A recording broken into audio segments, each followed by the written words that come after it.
Hey everybody, a happy Friday out there. Thanks for joining us here on Northern Life. It's a Friday today, but it kind of feels like a Monday with what you just did here, Ryan. Yeah. I don't know, I feel like we're lucky that we have anything working in this building anymore because you just spilled all of your thing right So there. I had a full glass of iced coffee, and then now it has gone to about a third. That is because I sat down, I was chatting with our producer Ben Reed, and then all of a sudden I felt a little wobble next to me, and then lo and behold, that coffee ended up falling over. So. But we quickly picked it up, we quickly got the things. Nothing and short-circuiting yet. Knock on wood. We still got time. Sometimes it takes time for the liquid to seep into the technology and blow stuff up. So we'll see if it happens during this recording. It does take some time. I got to tell you too, here's one thing that's also not a fun part of the day. Yeah. Washing your hands now in these winter months has gotten to the point of the year where you turn the hot water on after you go to the bathroom and you start stinging those hands just due to how dry they are. I hate that's it. That's also a bad start. Do you have lotion at your desk upstairs? I don't, but I should. Okay, I think that'd be a good idea. I do. Every time I wash my hands, and then I just go right for the lotion right afterwards and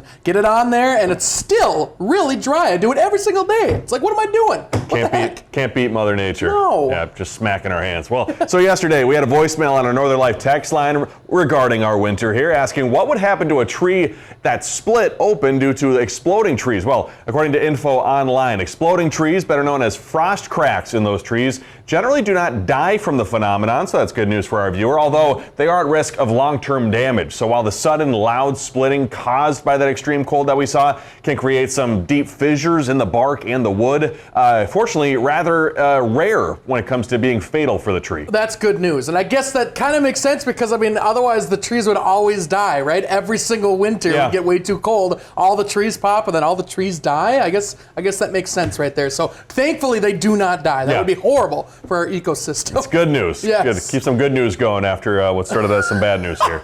Let's get to some kind messages for Hunter here after he announced he's going to be an uncle next month. Kim from Grand Rapids, Minnesota saying, congratulations, Colton, Emily, and the whole family. Babies are the best thing to happen to a family. Hunter, the first time you hold your precious niece, you'll know what to do. You'll talk to her, sing to her. You'll do everything in your power to protect her and make sure she knows she is loved. And I kind of think you'll be the cool, fun uncle. Oh my gosh, I hope that's true, Kim. I hope I'm the fun uncle. I'm obviously going to have an absolute blast with this little baby niece, and I just need to learn how to hold the baby. That's the next step. I don't know if I can get a doll, if there's a doll around here or something, and practice. Maybe you can show me or something, but I don't know. It's just, it's something I've never learned how to do. Here's a question for you. Yeah. So, are you the only uncle for this future child? No. Or is there another uncle? No, she has a brother as well. So, Chester is going to be an uncle as well. Cool. And he gave her a book for this baby shower. And in the book, he wrote, I'm going to be the funkle. And he's talking about how he's going to be the fun uncle. I'm like, yeah, you are. But now I got to compete with this Chester fella. You got some competition. Yeah, exactly. That's the same case with me and my niece. That's funny. Yep.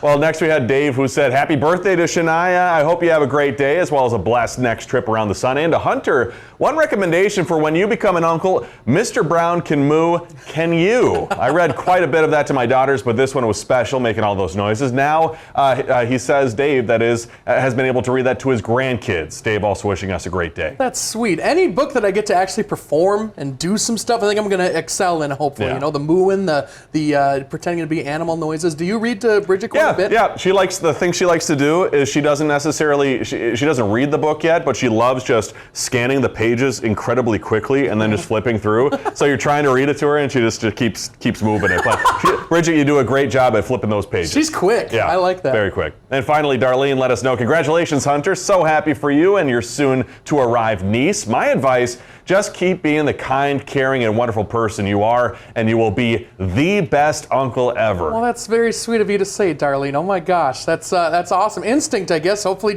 I'll be able to do whatever I can do to make this baby very happy in life, and it's going to be quite the ride, but especially for Colton and Emily, you know. But I'm taking all these notes. I thank you all for your wonderful advice because it's very helpful in this new adventure here, Ryan. You're gonna love it. Oh my gosh, they're gonna love it too. Yes, they are. It's going to be fantastic. As much of the country is firmly in the grip of this winter's wrath, millions of Americans fed up with the cold will have their eyes on a furry little weather prognosticator here to find out if there's any end in sight. Coming up on Monday, Punxsutawney Phil will be emerging from his den atop Gobbler's Knob to deliver his fur cast. If he sees his shadow, we're going to see 6 more weeks of winter. If he doesn't, spring is going to come early. The lore surrounding Groundhog Day dates back centuries, and the popular tradition has spawned celebrations around the globe. What do you think of Groundhog Day? The way, well, I got to tell you, I think I watched that movie for the first time like a year or so ago. Yes. Fantastic movie. Oh my gosh, I love it. I watch it every year. Really good movie. I think the way winter's going right now,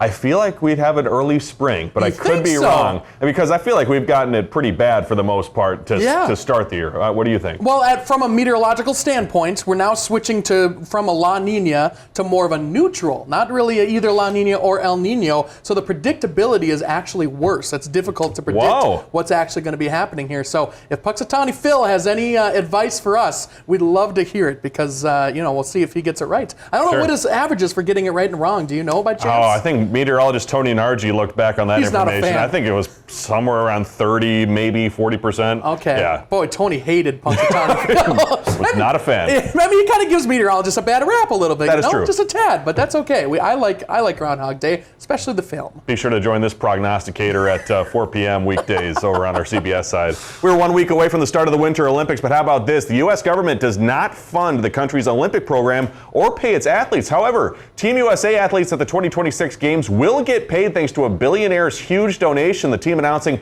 that Ross Stevens, who is the founder and CEO of a holdings group, had donated $100 million to start a program that will help pay those athletes starting here in 2026 and going through at least the 2032 Games. That's pretty cool. So before this, you were just paid in pride? Like, how does that work? I thought everyone got paid. That's crazy. Paid in coupons. Yeah, dang. Who knew? Well, hey, coming up, a commitment to steak and a keg of ketchup. We'll be back on Northern Life.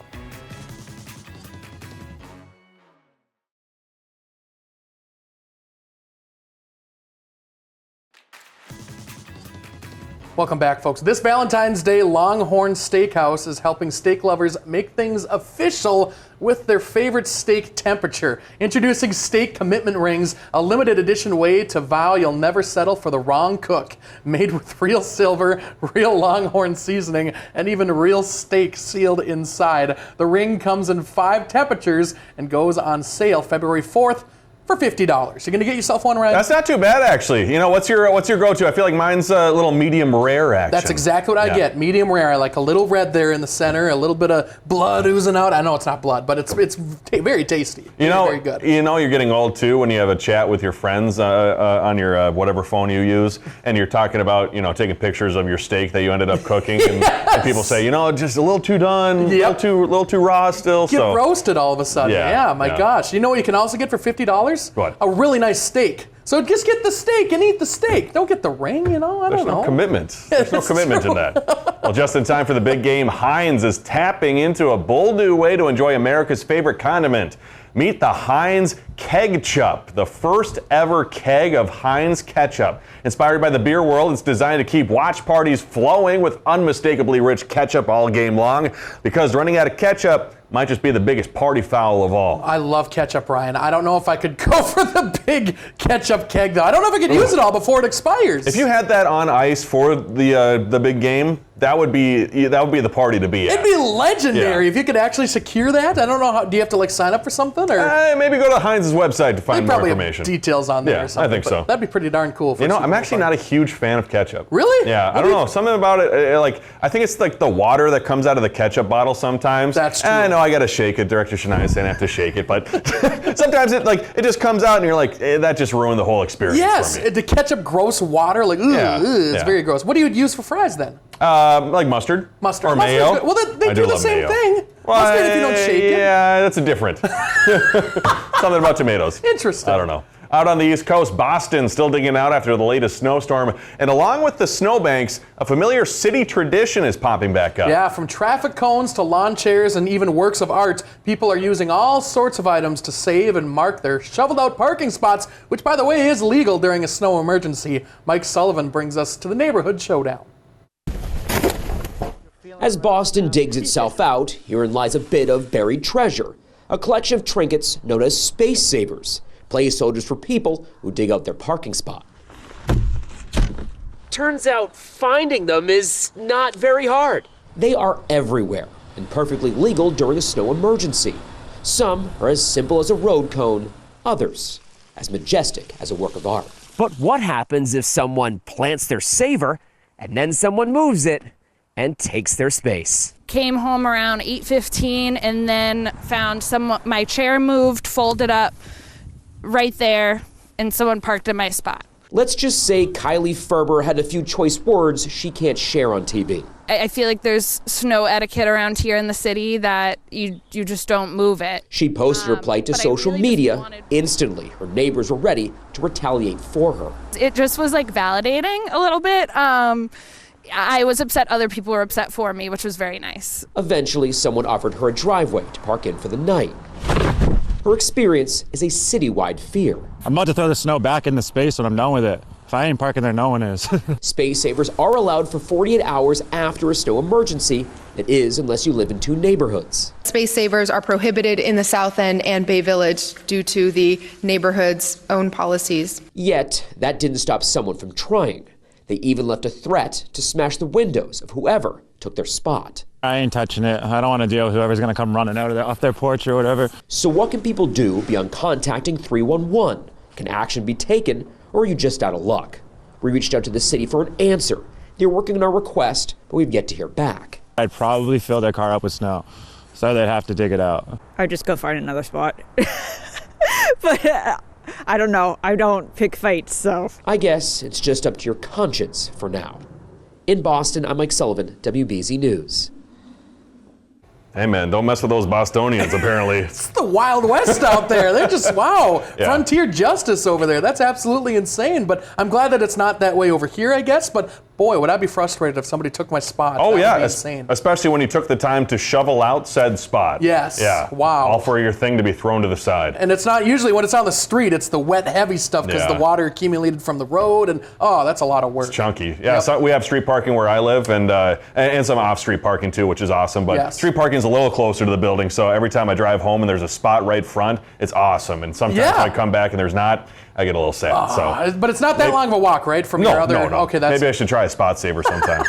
For parents of kids out there, Thomas the Tank Engine getting a fresh new look. Mattel unveiling a modern redesign of Thomas and Friends, marking the start of a full franchise relaunch rolling out this fall. The update honors more than 80 years of storytelling with the train. It's designed to connect with today's kids and longtime fans alike. Hunter, you a fan of that new design? You know what? I'm a purist when it comes to Thomas the Tank Engine. I don't think the face should move. I think the face should Really? be standing still. That's just my thought. What about you? I think I do miss the old design, but I also wanted to show I did meet Sir Topham Hatt here in Duluth many moons ago, so I'm a big Thomas fan, and we'll have to see how the new show shakes out. Wow, yeah. You guys are good buddies at the island of Sodor. We are. Yep. Still ahead, a look at the likely winners at our weekend Grammys.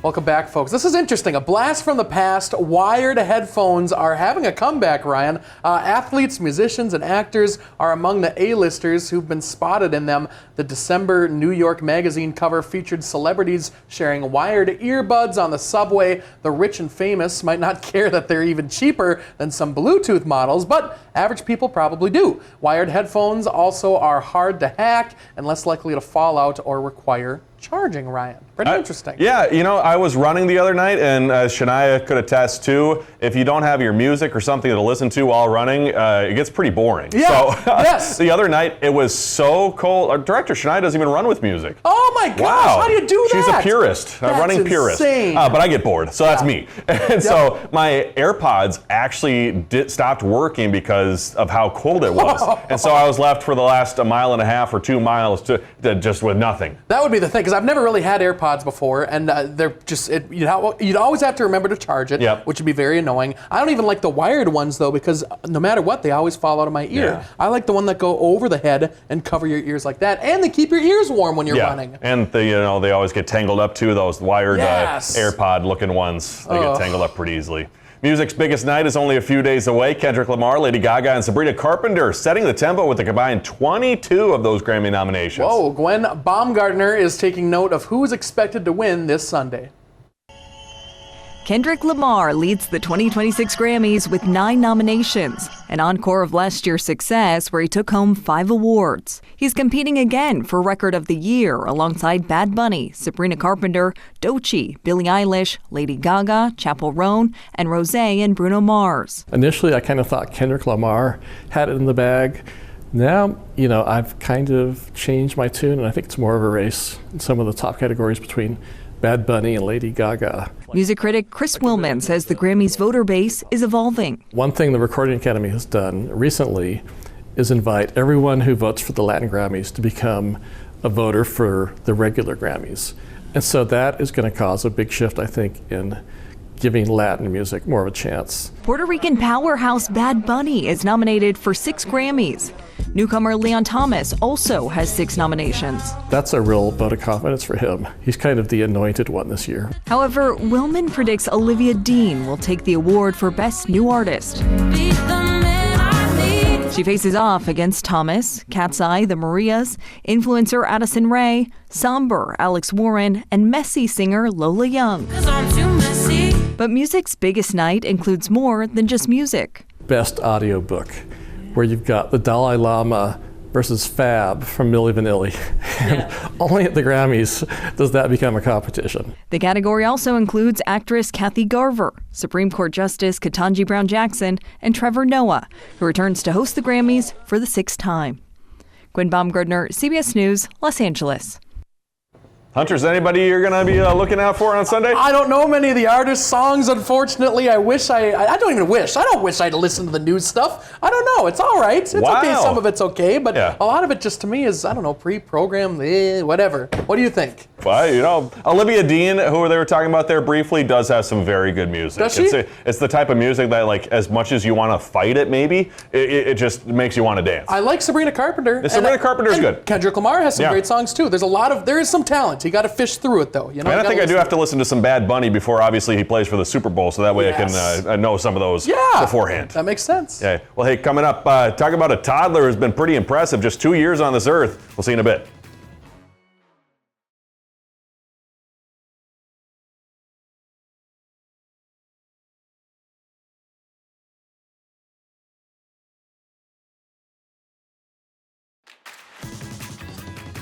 Hey, auditions are underway for the upcoming season of...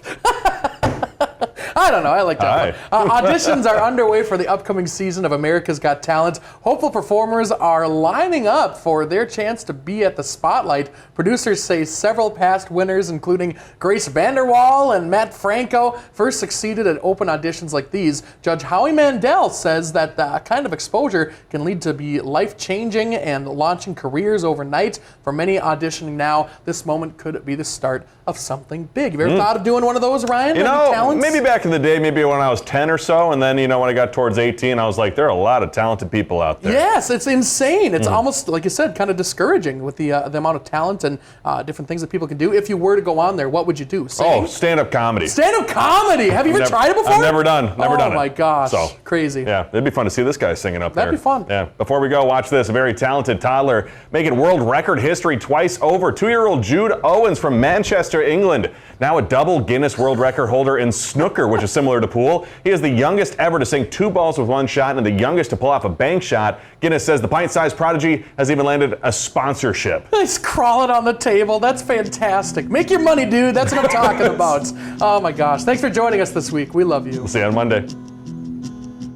Find some time to throw a line or just head outside to unwind. That's the life in the great North Woods. Hike or bike, whatever you like. Get out in the day, enjoy the night. Yeah, we got the life in the great North Woods. Yeah, we got the life in the great North Woods. Yeah, this is Northern Life.